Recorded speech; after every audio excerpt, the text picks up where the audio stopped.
挑战一天，学会一个新技能。今天要学的是更换马桶盖。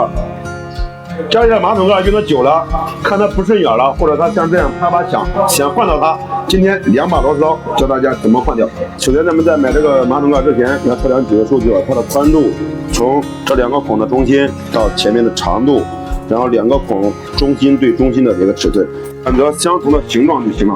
方的选方的，半圆的选半圆的。首先要拆掉这个马桶盖，大家注意看，这里两边有2个按钮，有的是一条，中间有一个按钮，你按到它往上拔，很简单就拆掉了。接下来就拆掉这2个膨胀螺丝，用这个1螺丝刀把它撬出来，用这个10螺丝刀旋松。螺丝拆掉之后，这里稍微给它打理一下就行了。然后我们开始安装新的马桶盖。首先拿到这2个东西啊，固定螺丝插在这里，稍微紧一下，紧个2下子。拿出马桶盖，这里有2个孔啊，这2个孔对准这个插销柱。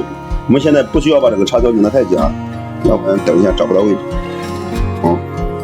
把这个马桶盖放到合适的位置，左右对齐。最后就是要固定紧这2个螺丝，这一只手压在这个盖上，然后另外一只手锁紧这2个螺丝，它就不会跑了。